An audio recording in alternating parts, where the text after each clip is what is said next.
Late na kami nagising ngayon dahil kahapon ay last day na pwede kami magpuyat. Mag-aalas 12 na nga to at tingnan nyo naman pati ang mga dinosaurs ay gising na din. Sinulit na talaga ng twins ang tulog kasi naman bukas ay balik eskwela na. May pasok na silang dalawa tomorrow sa school. And tapos na nga ang 3 weeks na bakasyon. Bumangon na din ako at nagluto ako ng breakfast. At ang request lang today ng twins ay egg, hotdog, tsaka toast. Actually, laging ganito lang gusto nilang kainin pagkagising. Kaya naman nagprito lang ako ng dalawang itlog. Ako naman kasi ay madalas nag-i-skip ako ng breakfast. Habang ang kanilang daddy naman ay tulog pa din. Madalas din ay siya ay brunch na din ang kinakain. Pagkatapos ko magprito ng itlog ay naglagay na din ako ng dalawa nitong toast. Nilalagyan ko lang yan ng butter tapos okay na. Tag-isa ng bread si Charlie and Chino tapos tag-isa din sila ng egg. Natawa nga din ako dito kasi habang inaantay kong lumabas yung toast, ako pa yung nagulat. O diba halata at gumalaw yung camera. Hindi nga din pala nawawala sa breakfast nila yung isang bowl ng fruits. And today dahil hinugot yung manggay, ito na lang ang kakainin nila. Okay na din pala itong niluluto kong itlog kaya kinuha ko na tapos naglagay na din ako ng hotdog. Favorite kasi ni Chino tong hotdog na to. Medyo pa brown na din pala yung balat ng saging kaya sinama ko na din dito sa fruits ng twins. Baka kasi masayang pa pag hindi namin kakainin tapos siniwa ko na din yung toast. At ito nga tapos na ako magluto ng kanilang breakfast tapos ay kinuha ko na din tong hotdogs. Dinala ko na din sa taas tapos ito yung at breakfast in bed. Dito na sila kumain tapos si Chino inuna niya yung hotdogs habang si Charlie inuna niya yung fruits. Pagkatapos kumain meron pa yung dessert. Favorite chocolate niya yung Ferrero na yan. Kada makikita niya talaga yan ay nilalagay niya sa cart. Last day na ng bakasyon kaya naman nag-relax lang kami today dito sa bahay. Nung medyo na bored kami nung hapon na ito naman ang ginawa namin. Naalala ko kasi na bumili ako ng batteries tapos meron nga pala sila dito mga toys na hindi pa na-open. Ang kalat na naman nga ng playroom kasi ang dami nilang bagong toys. Tapos ay ito nga pala yung laruan na hinahanap ko. Para siyang flashlight na projector. Tapos ay naghanap pa din ako ng screwdriver para malagay ko tong battery na binili ko. Dalawang AA kasi yung kailangan na tamang-tama. 4 yung nabili ko kanina kasi tag-isa sila nito. Isa to sa mga natanggap nilang gift nung Christmas. Meron siyang mga bala tapos pag tinapat mo dyan sa wall makikita mo yung mga dinosaurs. Sobrang cute din kasi naiiba-iba yung mga images. At tuwang-tuwa din talaga dito si Charlie and Chino. Inaya ko nga sila dun sa madilim na room para dun nila mas makita. Isa-isa pa nga nilang niname yung mga dinosaurs. Buti na lang din talaga tag-isa sila kasi nag-aagawan sila nung una. Natatawa din ako kasi gamit yung mga projector na to pinagsasabong din nila yung mga dinosaurs dun sa kisame. O diba kahit man lang daw dito yung makaganti sila sa isa't isa. Naglaro lang sila dito sa room habang kanilang daddy ay busy din paglalaro. Dito naman na nagre-ready na ako kasi lalabas kami today. Mag-grocery kami na mga kailangan sa bahay. Actually, konti lang naman kasi nakapamili na kami last time. Tuwing namimili talaga kami, bored na bored tong dalawang to. Kumuha lang din ako ulit ng pork belly. Last time yung nabili ko, tinatanggal pala nila yung balat. Tapos, kumuha na din kami ng mga fruits. Sa fruits kasi talaga malakas ang twins. Hindi talaga sila pwedeng mawalan ng fruits everyday. Tapos, kumuha din ako ng mga bawang tsaka kung ano-ano pang kailangan sa bahay. Tulad ng mga sabon tsaka bubble bath. Mommy will buy this.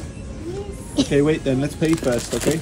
Ito na nga at nag-add to cart na naman ng Ferrero si Charlie. Dumaan din ako dito sa mga damit kasi bibilhan ko ng jogger pants ang twins. Kumuha din ako ng pambalot ng regalo kasi birthday ng kanilang lola. Katapos niyan ay nagbayad na din kami. Inip na talaga ang dalawang to at si Chino nga ay nagme-make face na. Sabi ko ay konting tiis na lang at kami ngayon nagbabayad na. Pagka-uwi naman ng bahay ay nagsalang na ako ng mga labahin. Para kako bago kami matulog ay tapos na tong mga to. Para isasampay ko na lang din bukas. Lagay ko na nga din pala sa ref yung mga napamili namin. Pagkatapos naman ay kumain na din kami ng aming dinner. At meron nga kaming Filipino spaghetti for today's video. Inayos ko nga din pala itong mga damit ng twins kasi lahat ito yung mga bago. Ito yung mga shinaping ko na damit ng twins, yung iba nga yung mga nasuot na. Sobrang cute nga din pala nitong nabili kong slides para sa twins. Naalala ko din na meron pa akong crispy pata kaya niluto ko na bago pa masaya. Tamang-tama din kasi itong pang midnight snack. Pinalutong ko lang at pinapak habang nanonood ng aking K-drama. Hanggang sa nakatulog na kaming lahat. And yun lang. See you sa next vlog. Bye!